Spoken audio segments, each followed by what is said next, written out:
அடுத்து தலைமை உரை வழங்குவதற்காய் இந்த நிகழ்வை தலைமை தாங்கி நடாத்தி கொண்டிருக்கின்ற ஃபாத்திமத்து சஹரா கல்லூரியினுடைய முதல்வர், தாருஸ் சஃபா சமூக அபிவிருத்தி அமையத்தினுடைய தவிசாளர், தாருஸ் சஃபா ஊடக வலையமைப்பு, தாருஸ் சஃபா டிவி, தாருஸ் சஃபா நியூஸ் ஆகியவற்றினுடைய பணிப்பாளர், நாங்கள் எப்பொழுதும் நேசிக்கின்ற மதிப்புக்கும் மரியாதைக்கும் உரிய அல்ஹாஜ் அல் உஸ்தாத் AR சஃபா முகமது ஆலிம் நஜாஹி முகத்தமுல் காதிரி அவர்களை அன்போடு அழைக்கின்றோம் தலைமை உரை வழங்குவதற்காய். அஸ்ஸலாமு அலைக்கும் வரஹ்மத்துல்லாஹி வபரகாத்துஹு. அல்ஹம்துலில்லாஹி ரப்பில் ஆலமீன் வஸ்ஸலாத்து வஸ்ஸலாமு அலா சய்யிதினா முஹம்மதின் வ அலா ஆலிஹி வஸஹ்பிஹி அஜ்மஈன். அம்மா பஅத். கண்ணியத்துக்குரிய இந்த நிகழ்வினுடைய பிரதம அதிதியாக வருகை தந்திருக்கின்ற, என்றும் நானும் இந்த அமைப்பில் உள்ள அனைவரும் நேசிக்கின்ற நமது மண்ணினுடைய ஒரு மிகச்சிறந்த ஆளுமை, கல்முனை பிரதேச செயலகத்தின் உதவி திட்டமிடல் பணிப்பாளர் கௌரவ ALA மஜீத் சார் அவர்களையும், அரச உத்தியோகத்தில் இருந்தாலும் குறுகிய காலத்துக்குள் ஒரு நல்ல நண்பராக நான் மனதில் சுமந்திருக்கின்ற எங்களுடைய சிறப்பு அதிதியாக வருகை தந்திருக்கின்ற கல்முனை பிரதேச செயலகத்தினுடைய சமூக சேவைகள் உத்தியோகத்தர் ஜெய்ஷான் சார் அவர்களையும் இந்த இடத்திலே விழித்து, எங்கள் பிராந்தியத்தினுடைய கிராம சேவை உத்தியோகத்தராக இருக்கின்ற, எந்த கட்டத்திலும் முகம் சுளிக்காமல் எங்களுடைய அழைப்புக்கு பதிலளித்து எங்களுடைய இந்த பணிகளில் மிக ஒத்துழைப்பாக இருக்கின்ற மரியாதைக்குரிய சகோதரி ரெஹினா GS அவர்களையும் விழித்து, மற்றும் உலமாக்கள், பெரியவர்கள், அமைப்பின் உறுப்பினர்கள், மதரசா முஅல்லிமாக்கள், முதரிசாக்கள் எல்லோரையும் விழித்து, நபிகள் நாயகம் ஸல்லல்லாஹு அலைஹி வஸல்லம் அன்னவர்களுடைய 1500வது மீலாது நபி விழா வேலைப்பளுக்கள் காரணமாக நம்முடைய இந்த குர்ஆன் மதரசா மாணவர்களுடைய 2ஆம் கட்ட இந்த நிகழ்வுக்கான காலம் தாமதமாகிவிட்டது. இன்ஷா அல்லாஹ் இதற்கு பின்னர் இன்னும் ஒரு பிரம்மாண்டமான ஒரு பப்ளிக் மேடை ஒன்று இருக்கிறது, அது வேறையாக இருக்கிறது. இருந்தாலும் இந்த காலத்தை தாமதிக்க கூடாது, ஒரு மழை காலம் என்கின்ற காரணத்தினால் அந்த நிகழ்வுக்காக இதை இன்னும் பிற்போடக்கூடாது என்பதற்காக நாங்கள் இந்த ஏற்பாட்டை அவசரமாக செய்திருக்கின்றோம். அதை உங்களுக்கு சொல்லிக் கொள்கிறோம். தொடர்ச்சியாக 17 ஆண்டுகள் சுமார் 300க்கும் குறையாத குர்ஆன் மதரசா மாணவர்களை நாங்கள் வைத்து இந்த மதரசாவை நடாத்தி வருகிறோம். அந்த 300 மாணவர்களையும் அந்தந்த பிராந்தியங்களுக்கான ஒரு கிளை இடங்களாக நிறுவி அதை மொத்தமான ஒரு தலைமைத்துவத்தின் கீழ், ஒரு பாடத்திட்டத்தின் கீழ் இதை அழகாக வழிநடத்தி வருகிறோம். அதில் 120 மாணவர்களை கடந்த ரபியுல் அவ்வல் மீலாது நபி விழா கலை நிகழ்ச்சியிலே கடற்கரை பள்ளி வாயில் நிகழ்ச்சிக்காக நாங்கள் அளித்து அங்கே அனுப்பி அந்த பிள்ளைகள் தரமான நிகழ்ச்சிகளை செய்து நல்ல அவர்களுடைய திறமைகளை வெளிக்காட்டினார்கள். அதிலிருந்து நாங்கள் ஒரு குறுகிய எண்ணிக்கையான மாணவர்களை வடிகட்டி எடுத்து இந்த நிகழ்விலே நாங்கள் இந்த நிகழ்ச்சியை நடத்தி கொண்டிருக்கிறோம். இங்கே பல விஷயங்களை பேச வேண்டும். இன்று ஒரு காலத்திலே இருந்தது, இந்த உலமாக்கள் என்று சொன்னால் அல்லது மார்க்கவாதிகள் என்று சொன்னால் அவர்கள் பள்ளியும் தொழுகையும் சம்பளமும் கத்தம் பாத்திகாவும் மட்டும்தான் இஸ்லாம் அல்லது கடமை என்ற ஒரு கட்டுப்பாட்டுக்குள் இருந்தார்கள். ஆனால் உண்மையில் இஸ்லாம் என்பது நபிகள் நாயகம் ஸல்லல்லாஹு அலைஹி வஸல்லம் ஒரு பரந்து விரிந்த கடல். குர்ஆன் என்பதும் ஒரு பரந்து விரிந்த கடல். எந்த அளவுக்கு குர்ஆன் கடல் என்றால், கடலை மையாக்கி எழுதினாலும் வற்றாத விளக்கத்தை கொண்ட வேதம் குர்ஆன், வற்றாத விளக்கத்தை கொண்ட மார்க்கம் இஸ்லாம், வற்றாத விளக்கங்களை கொண்ட தூதுவர் நபிகள் நாயகம் ஸல்லல்லாஹு அலைஹி வஸல்லம். ஆனால் நாம் ஒரு குறுகிய வட்டத்துக்குள் சுருக்கப்பட்டிருக்கின்ற இந்த உலகத்தில் எனக்கு இளம் பருவத்தில் இருந்து இந்த சமூக விடயங்கள் அல்லது ஊடக விடயங்களில் எனக்கு நன்றாக ஞாபகம் இருக்கிறது. நான் ஒரு 4-5 வயதிலே கைத்தை கட்டிவிட்டு ஒரு மரத்திலே ரேடியோ, அடிபட்ட ரேடியோட ஸ்பீக்கரை கட்டி போட்டால் என்று நினைப்பது நான் கதைக்கிறது போகுது என்ன. உங்களுக்கு தெரியாது, 1995ஆம் ஆண்டு என்னுடைய உம்மம்மாவுடைய வேண்டுகோளுக்காக எங்கள் வீட்டில் நான் தராவிஹ் தொழுகை நடத்தினேன். 95ஆம் ஆண்டு நம்ம ஊரில் இருந்த ஒருவர் அவரிடத்தில் எஃப்எம் மைக் கொண்டு வாங்கி ஒரு ரேடியோவை ஜன்னல்ல கட்டி போட்டு அதுக்கு எஃப்எம் லைன் கொடுத்து அதுக்கு நான் தொலைவிச்சேன். இந்த ஸ்பீக்கர்லாம் வாங்குறது அந்த இதெல்லாம் இல்லை. அப்ப அந்த சின்ன பருவத்துல சின்ன பிள்ளைகள் செய்யற பிறலித்தனங்கள் என்ன செய்யும் என்று கேட்டால் அவருக்குள் இருக்கின்ற ஆளுமையை நமக்கு அடையாளப்படுத்தும். அப்படி எனக்குள் இருந்த அந்த இளம் பருவத்து விளையாட்டு புத்திகள் அல்லது பிறலி என்று வச்சுக்கொள்ளுமே, சொன்ன நம்ப மாட்டாங்களே பிறலி இல்லைன்னு. அதனால அது எனக்கு இந்த ஊடகத்துறையில் எனக்கு ஒரு பெரிய ஒரு ஆர்வத்தை ஏற்படுத்தி அதற்கு எனக்கு சில நண்பர்கள், சகோதரர் நிப்ராஸ் போன்ற நண்பர்கள் மிக ஒத்துழைப்பாக இருந்தார்கள். அதனால் இன்ஷா அல்லாஹ் அல்லாஹ்வுடைய கிருபையினால் இன்று ஒரு நல்லதொரு ஊடக வலையமைப்பை நாங்கள் உருவாக்கி இருக்கின்றோம். இந்த ஊடகத்துக்காக நாங்கள் பல லட்சம் ரூபாயுடைய பொருள்களை இங்கே உள்வாங்கிறோம். நாங்கள் பேசிக்கிறீங்க, இந்த மைக் நம்மட சொந்தம், இந்த பாக்ஸ், இந்த சவுண்ட் செட்டிங், இந்த மீடியாக்கள் எல்லாமே சொந்தமாக உருவாக்க வேண்டியது. மௌலவி என்றதுக்காக அல்ல ஒரு மார்க்கவாதி என்கிறதுக்காக நாம் என்ன செய்யக்கூடாது, ஒரு வட்டத்துக்குள் முடங்கி விடாமல் சமூக ரீதியாக ஊடகம் ரீதியாக எல்லாவற்றிலும் நாங்கள் பயணிக்க வேண்டிய தேவை இருக்கிறது. அந்த சமூக ரீதியான பயணத்தில் எனக்கு மிக பிடிச்ச ஒரு நம்முடைய மண்ணினுடைய ஒரு ஆளுமை தான். அது புகழுக்காக அல்லது அப்படி புகழாக எடுத்தாலும் அது தப்பும் இல்லை. அல்லாஹ் அளித்த நியாமத்தை நாங்கள் நினைவு கூற வேண்டியது மார்க்கத்தில் கடமை. கௌரவ மஜீத் சார் அவர்கள் எந்த கட்டத்திலும் என்னுடைய சில கருத்துக்கள் பதிவுகளை பெருந்தன்மை உண்மையிலே அவர்கள் அவைகளை ஏற்க வேணும் அல்லது கௌரவிக்க வேண்டும் என்பது அல்ல. ஆனாலும் அவர்கள் இந்த ஊக்கப்படுத்துவதிலே மிக முக்கியமான ஒருவர். ஆனால் இன்றைக்கு நம்முடைய மண்ணில் ஒரு மிகப்பெரிய இதுவல்ல, அவர்கள் இருக்க வேண்டிய தகுதி இதுவல்ல, அவர்கள் இருக்க வேண்டிய இடம் வேறு, அது நமக்கு தெரியும். இருந்தாலும் கிடைத்து நாங்கள் சங்கைப்படுத்த வேண்டும் என்று இந்த நிகழ்வுக்கு மஜீத் சார் அவர்களை பிரதம அதிதியாக இந்த நிகழ்வுக்கு எடுத்ததிலே நாங்கள் கடும் சந்தோஷப்படுகிறோம். பெற்றார்களாகிய நீங்களும் உங்களுடைய பிள்ளைகளில் நின்று என்ன திறமை வெளியாகுகிறது என்பதை அவதானித்து அந்த பிள்ளையுடைய எதிர்காலத்தை நீங்கள் தீர்மானிக்க வேண்டும். எங்கள் வீட்டுக்கு பக்கத்திலே மஸ்ஜிதுல் ஆலி பள்ளிவாசல் இருக்கிறது. அங்க என்ன செய்வாருன்னா, மௌலவி மகரிப் இஷா தொழுகைகள்ல சத்தம் போட்டு ஓதுவார். மகரிப் இஷா சத்தம் போட்டு தானே ஓதுறது. அப்ப அவர் பள்ளிக்குள்ள இருந்து வல்லுஹா என்றா நான் ரோட்டில் நின்று அவரோட சத்தமா வல்லுஹான்னு டிஸ்டர்ப் பண்றாரு. அவரை டிஸ்டர்ப் பண்றதா எனக்கு பொழுதுபோக்கு. அப்ப அவர் கடைசியை மாப்பாடு வந்து சொன்னார், இவன் கரைச்சப்படுகிற மகன் நம்முடைய தொழில் ஊர்வானம் இல்லை என்றால் ரோட்டில் இருந்து அவன் வேற ஜமாத்து நடத்துறான் சத்தம் போட்டு பள்ளிக்கு டிஸ்டர்ப் பண்ணு. அப்போ ஒரு ஓத அனுப்புங்க திறமை இருக்குன்னு அவர் சொன்னார், ஒரு மூத்த ஆளி. அப்ப நம்மளோட பிள்ளைகளுடைய திறமைகளை நாம இனங்காண்றதுக்கு இளமை பருவத்தில் அவர்களுடைய சுட்டித்தனங்கள் மிக முக்கியமானது. சில வேளைகள்ல நாம வழிகாட்டுற விஷயங்களும் அந்த பிள்ளைகளை வளர்த்தெடுக்கும். எவ்வளவு பெரிய ஒரு ஜட்ஜாக இருந்தாலும் அல்ல ஒரு உயர் அதிகாரியா இருந்தாலும் ஒரு ஜனாதிபதியா இருந்தாலும் அந்த பிள்ளைகளுக்குள்ள உள்ள கலை உணர்வுகள் என்பது இயற்கையானது. அதை எங்க வெளிப்படுத்துற என்கிற விஷயத்துல நம்முடைய முன்னோர்கள் இந்த மீலாது விழாவை முன்னோர்கள் பயன்படுத்தின விஷயம் 2 எந்த தேடல்ல. ஒன்று, மாணவர்கள் இளம் சிறார்களுக்கு மத்தியில் இருக்கிற கலை உணர்வுகளை வெளிக்கொண்டு வருகின்ற ஒரு களமாக பாவித்தார். அது ஒரு முக்கியமான விஷயம். 2வது, சமூக சேவைகளை செய்வதற்கான ஒரு மகுடமாக இதை எடுத்தார்கள். இப்ப கூட நீங்க பாருங்க, அது இன்னும் இருக்கு, தொடரா இருக்குது. ஆனா போற ட்ரெக்ல போயிட்டு இருக்கிறது. ஒரு கற்றல் உபகரணங்களை அந்த மீலாத முன்னிட்டு எங்களுக்கு ஸல்லல்லாஹு அலைஹி வஸல்லம் அவர்களை அல்லாஹ் ஒரு நபியாக ஒரு ரசூலாக அளித்ததற்கு நன்றியாக அவர்கள் போதித்த ஏதாவது ஒரு தர்மத்தை நாங்க மக்களுக்கு செய்யறது. கற்றல் உபகரணங்களை பிள்ளைகளுக்கு கொடுக்குற, கல்விக்கு உயிர் கொடுக்க ஸல்லல்லாஹு அலைஹி வஸல்லம் சொன்னாங்களா இல்லையா, அதை அவங்களோட நினைவாக செய்யறது.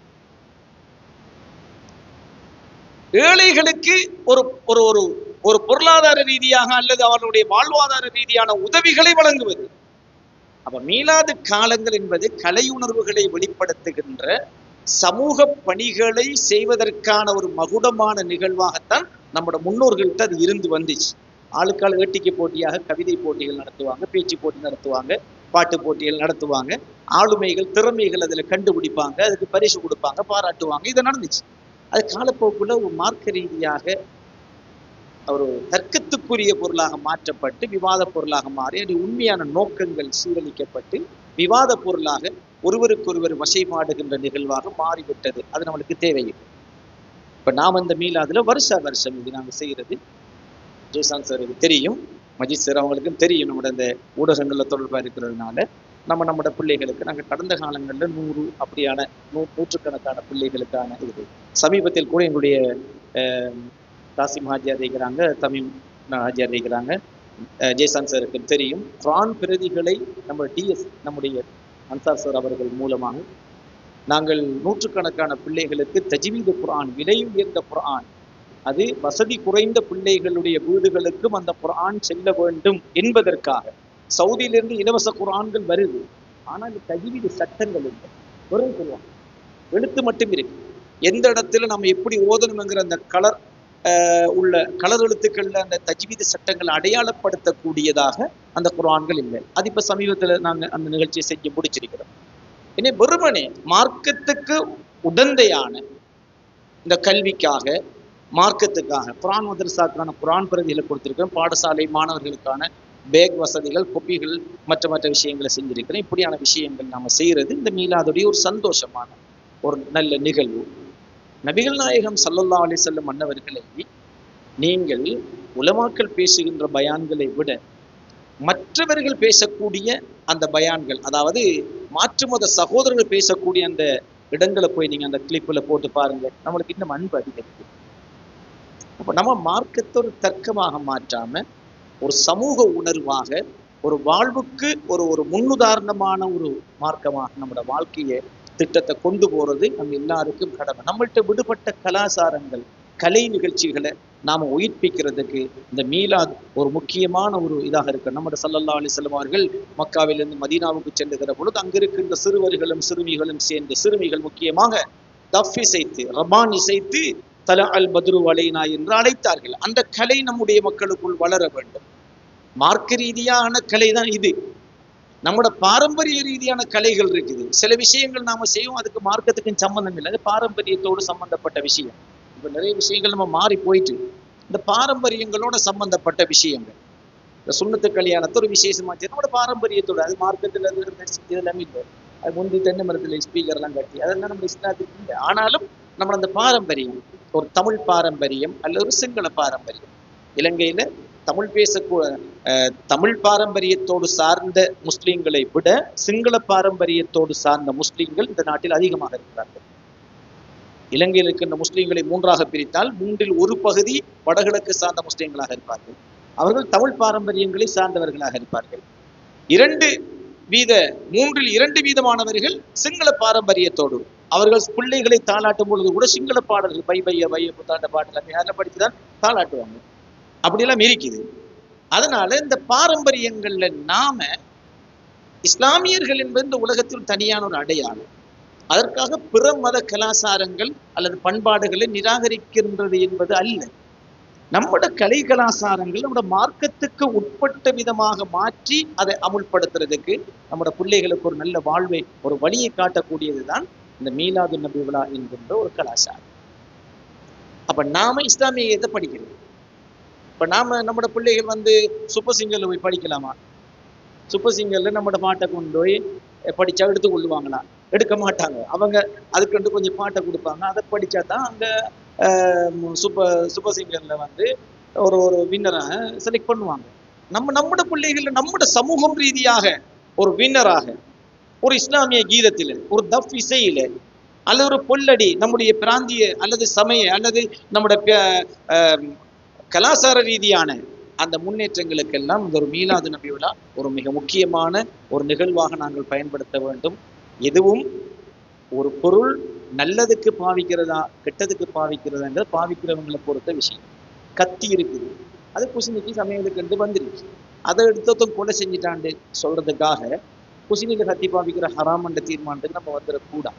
எனவே இந்த வாய்ப்பை நம்முடைய நாயகம் பாருங்கள், ஸல்லல்லாஹு அலைஹி வஸல்லம் அவர்கள் இந்த உலகத்திலே பிறந்து இஸ்லாமிய ஹிஜ்ரி கணக்கின் அதாவது குறைக்கணக்கின் அடிப்படையில் 1500 வருடங்களை நாங்கள் அடைந்திருக்கிறோம். ஒரு பாடசாலை 100 வருடத்தை அடைந்தால் அதற்கு எவ்வளவு கோலாகலமாக நாங்கள் சிந்திக்கிறோம். 200 வருடத்தை அடைந்தால் எவ்வளவு கோலாகலமாக நாங்கள் சிந்திக்கின்றோம். இந்த 1500 என்பது ஆனால் பெரும் எதிர்பார்த்ததை விட இன்றைய இலங்கையிலும் இந்தியாவிலும் பல நாடுகள் அரபிகளுக்கு கூட இந்த மாசம் ரபியுல் அவ்வல் ஸல்லல்லாஹு அலைஹி வஸல்லம் அந்த புனிதமான தினம் சிறப்பாக கொண்டாடப்படுகிறது. ஆனால் நம்ம என்ன செய்யறோம், இன்றைக்கு நம்மளோட பிள்ளைகளை நிகழ்ச்சியை நம்ம காதால கேட்கிறோம், அதில் உள்ள புறநெறி இருக்கு. அந்த பிள்ளைகளுக்கு இந்த ஸல்லல்லாஹு அலைஹி வஸல்லத்துடைய பிறந்த நாள் நினைவாக ஒரு கற்றல் உபகரணங்களை வழங்குவதன் மூலம், இந்த மீலாதின் மூலம் நீங்கள் எதை சாதித்தீர்கள் என்று கேட்டால், கல்விக்கு உயிர் கொடுத்த ஸல்லல்லாஹு அலைஹி வஸல்லம், சர்வ உலகத்துக்கும் அருளாக வந்த நாயகம் ஸல்லல்லாஹு அலைஹி வஸல்லம் சொல்றாங்க, இன்னமா புஇஸ்து முஅல்லிமன், நான் உங்களுக்கு ஒரு டீச்சராக, ஒரு கற்பிக்கின்ற ஆசிரியராக நான் வந்திருக்கிறேன். இது எவ்வளவு பெரிய மகத்துவமான விஷயம். அப்ப கல்விக்கு புத்துயிர் கொடுக்கிறங்கிற விஷயம் எந்த அளவுக்கு இஸ்லாம் சொல்கிறது என்றால், ஒரு சாதாரண பலகீனமான, அதாவது உடைந்த பேனாவை கொண்டு உதவினாலும், ஒரு கிழிந்த தாளை கொண்டு உதவினாலும் அவர் கஅபத்துல்லாவை கட்டிய கூலியை பெறுவார் என்று இஸ்லாமியர்களுக்கு தெரியும். அறிஞர்கள் இதை மிச்சம் வழி இருக்கிறார். நம்ம பெருமதி தெரியாம நம்ம கவனக்குறைவா இருக்கும். எனவே இந்த கல்வி உபகரணங்கள், கற்றல் உபகரணங்கள் மூலமாக இந்த பிள்ளைகளுக்கு இந்த நிகழ்ச்சியிலே நாங்கள் இந்த நிகழ்ச்சியை செய்ய வேண்டும். ஏசான் சார் எங்களுக்கு வளமையானவர், எங்களுடைய ஜிஎஸ் வளமையானவங்க. இந்த முறை ஸ்பெஷலாக எங்களுடைய, என்னை பொறுத்து நான் ஒன்றை சொல்வேன், இயக்க ரீதியாக மார்க்கத்தில் பிளவுபடாமல் சமூக ரீதியான ஒற்றுமையை நாங்கள் கட்டாயம் பேண வேண்டும். நான் எல்லாருடையும் சகஜமா பாருங்க. சரி, இந்த கூட்டாளி மாதிரி சொல்லுவாங்க, நீ அந்த ஜமாத்தில் இல்லாட்டி, ஒரு ஆளுக்கு ஒரு ஜமாத் இருக்குமே, நீ அந்த கந்திரி கொடுக்குற கொடியத்துல அந்த ஜமாத்துல இல்லாம கொமனா ஒரு ஆளர் எங்களுக்கு எவ்வளவு நல்ல சரி கூட்டாளி மாதிரி சொல்லுவாங்க. இல்லை, நம்மளாலே இல்லை. 4 ஜமாத்துல இருந்தாலும் சமூக ரீதியாக நாங்கள் அழகாக சிந்திக்க முடியும். இஸ்லாம் பிளவுபடுவதற்கு வந்த மார்க்கம் அல்ல. அல்லாஹ் என்ன சொன்னான்,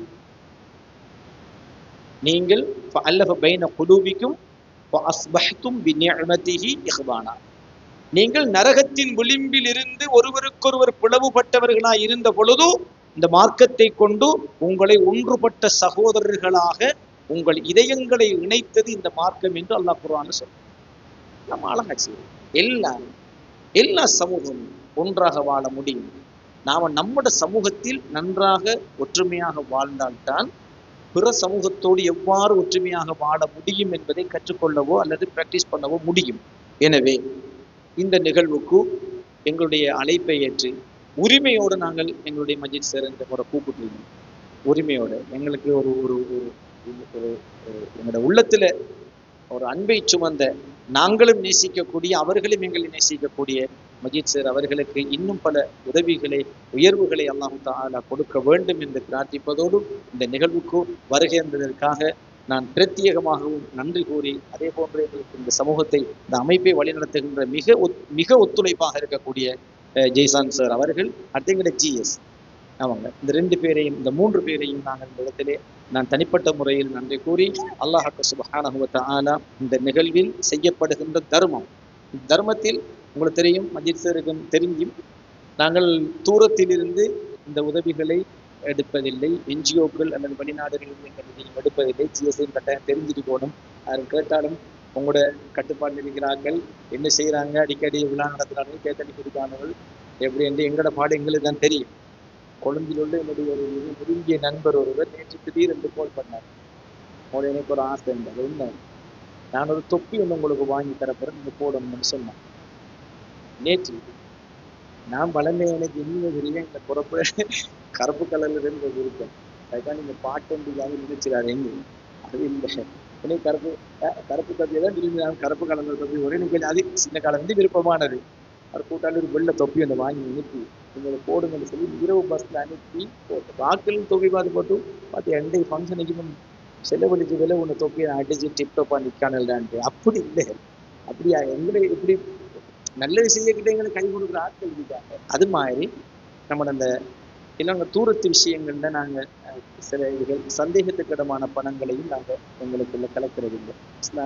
சேவை செய்கிற மங்கத்துக்காக நம்ம ஹராம் ஹலால் விட்டு விலக முடியாது. அந்த அடிப்படையில் எங்களுக்கு இந்த மீனாது நபியில் கடந்த காலங்களில் எங்களுடைய சிரேஷ்ட ஆலோசகராக இருக்கின்ற ஹனீஃபா ஹாஜியார் அவர்கள் பல தடவைகள் அவர்களுடைய சொந்த சம்பளத்திலிருந்து எங்களுடைய பரிசுகளை பெற்றுத்தரக்கூடியவர்களாக இருந்திருக்கிறார்கள். இந்த முறை எங்களுக்கு ஆர்எஸ் எக்ஸ்பிரஸ் பஸ் அவர்களுடைய குடும்ப உறவினர்கள் எங்களோட நெருக்கமானவர்கள் என்ற உறவில் அவர்கள் நன்மையினால் அவர்கள் உண்மையில் அவருடைய தாய் தகப்பனை நினைத்து கூட அவருடைய தகப்பன் மீரா சாஹிப் அவர்கள் பேர் கூட எனக்கு பாடம் நேற்று கூட நல்ல தான தர்மங்களை செய்யக்கூடியவர்கள் சகோதரர் ரிஸ்வி அவர்கள் எங்களோடு இருக்கிறார்கள். அவர்களுடைய உடன் பிறந்த சகோதரர்கள். அந்த அடிப்படையில் இந்த ஆர்எஸ் எக்ஸ்பிரஸ் பஸ் நிறுவன உரிமையாளர்கள் அவங்க இந்த முறை எங்களோட பங்களிப்பு இருக்கணும்னு சொல்லி அவங்க கேட்டு அவங்க இந்த பாடசாலை மாணவர்களுக்கான பாடசாலை பேக்குகளை எங்களுக்கு வழங்கி இருக்கின்றார்கள். சகோதரர் நிஷான், சகோதரர் சஜான் 2 பேரும் எங்களுக்கு இது பண்ணிக்கணும். அதே போல எங்களுடைய ஹாஜியாருக்கு என்னமா ஒன்று செய்யாட்டி இருக்கீங்கள. எங்களோட கூடி பழகின எல்லாருக்கும் அந்த வருத்தம் இருக்கு. எங்களோட என்னோட கூற எல்லாருக்கும் ஒரு வருத்தம் இருக்கு. ஏதாவது ஒன்று செய்யும், சும்மா இருக்கையில. அப்போ அன்றைக்கு இந்த கூட்டாளிமார்கள் கேட்டாங்க சும்மா இருக்கையில வரைக்கும் பச்சனை வெப்பமானு கேட்டாங்க. அது என்ன பாட்டுன்னு தான் கேட்டேன். இஸ்லாமிக் இது பண்ணா ஓரளவு தப்பலாம். நீங்க தமிழ் பாட சாமான் அள்ளிக்கந்திரப்படான்னு விளையாட்டா சரி. ஏன்னா சும்மா இருக்கையில ஏதாவது ஒன்று செஞ்சுட்டு இருக்கணும். ஏன்னா இந்த உலக வாழ்க்கை திருப்பி கிடைக்க மாட்டாங்க. 5 விஷயங்களை 5 விஷயத்துக்கு முன்னாடி செஞ்சு முடிச்சிடணும். வயோதிபம் வர முன்னாடி வாலிபத்தை சரியா பயன்படுத்தணும். வருத்தம் வர முன்னாடி ஆரோக்கியத்தை பயன்படுத்தணும். வறுமை வர முன்னாடி செல்வத்தை சரியா பயன்படுத்தணும். இப்ப கொடுத்தா தான் ஆகிரத்துல அறுவடை செய்யலாம். இப்ப கொடுக்கணும், இப்ப செய்யணும். எனவே அடிக்கடி கிளம்பிக்கு ஒரு சாப்பாடு, மாசத்துக்கு ஒரு சாப்பாடு. நான் சொல்லிக்கிறேன், சோத்தை பிடிச்சி போட்டோவை போட்டுறாங்கடா ஃபேஸ்புக்லன்னு சொல்லி இருக்கிறேன். அது ஒழுக்கம் இல்லையே நம்மளுக்கு என்னதுக்கா. ஆனால் அடிக்கடி இங்கே என்னையா ஃபங்க்ஷன் நீங்கள் ஏதாவது மீடியாக்கள் இல்லை சோசியல் மீடியாக்கள் பார்த்தீங்கன்னு சொன்னால் விளையும் சாப்பாட்டோடைய உணவு விளக்கத்தை முடிச்சுட்டாங்க. அது சந்தோஷம். அது நம்மளோட பண்பாடு. அடிக்கடி கூடுறது சாப்பிட்றது அதெல்லாம் சந்தோஷம். எனவே இந்த ஹனீஃபா ஹாஜியார் அவர்களும் எங்களுக்கு சில விஷயங்களில் இதில் அந்த கொப்பிகளை சில பிள்ளைகளுக்கான கொப்பிகளை பெற்று தந்திருக்கிறார்கள். எனவே இந்த நிகழ்வில் எங்களுடைய குறுகிய அழைப்பை ஏற்று எங்களை ஒரு உடன்பிறப்பாக மிக ஒரு உள்ளத்துக்கு நெருக்கமான உறவாக மதித்து வந்திருக்கின்ற எங்களுடைய மஜீத் சார் அவர்களையும் அதே போன்று ஜெய்சான் சார் அவர்களையும் அதே போன்று எங்களுடைய ஜிஎஸ் மேடம் அவர்களையும் நாங்கள் கௌரவத்தோடும் மிக மரியாதையோடும் என்றும் உங்கள் இரத்த உறவாக நாங்கள் உங்களோடு இருப்போம். நாங்கள் நிச்சயமாக நீங்களும் எங்களோட இருப்பீர்கள் நம்பிக்கையோடு இங்கே வருகை இருக்கின்ற எங்களுடைய எல்லா கட்டமாக உடைய விஷயங்கள் தலையும் ஆஜியார் இருக்கிறாங்க, தாசிம் ஆஜியார் இருக்கிறாங்க. ஒரு குறுகிய காலங்களுக்குள்ள எங்களுக்குள்ள ஒரு மஹப்பத் ஏற்பட்டால் அது நல்ல காரியங்களை பயன்படுத்துறது ஒரு ஒன்றும் இல்லை. ஸல்லல்லாஹு அலைஹி வஸல்லம் அவங்க நல்லா சொன்னாங்க, வசதி படைத்தவர்கள்ட்ட எடுத்து வசதியற்றவங்கள்ட்ட கொடுங்க. நாயகம் குர்ஆன்ல இருக்குது. வசதி உள்ளவங்கள்ட்ட எடுங்க, வசதி இல்லாமலும் கொடுங்க. அதுவும் இது பெரிய கடமை. மஸ்ஜித் நபவிங்கிற சும்மா வெறும் 5 வக்துக்கு லெப்ப மோதின் வச்சு சம்பளம் கொடுத்த பள்ளி இல்லை. ஒரு சமூகத்தை, ஒரு நாட்டை, ஒரு மக்களை நிர்வாகம் செய்த ஒரு பெரும் சாம்ராஜ்யத்தின் தலைமை மஸ்ஜித் நபவி. எனவே நாம் அனைவரும் இன்ஷா அல்லாஹ் இங்கே இருக்கின்ற எல்லா சகோதரர்கள் அனைவருக்கும் நன்றியை கூறிக்கொள்வதோடு நம்முடைய குறுகிய நேரத்துக்குள்ள நிகழ்ச்சியை முடிக்க வேண்டும், பரிசுகளும் கொடுத்து முடிக்க வேண்டும் என்ற கருத்தில் கொண்டு எல்லாம் அல்லாஹ் தஆலா நம் அனைவரையும் இந்த நிகழ்விலே இதயங்களால் ஒன்றுபட்ட அல்லாஹ் எதிர்பார்த்த ஒற்றுமை உள்ள சகோதரர்களாக ஆக்கி மார்க்கத்துக்கும் சமூகத்துக்கும் பிரயோஜனம் உள்ளவராக ஆக்கிய புரிவானாக. அஸ்ஸலாமு அலைக்கும் வரஹ்மத்துல்லாஹி வபரகாத்துஹு.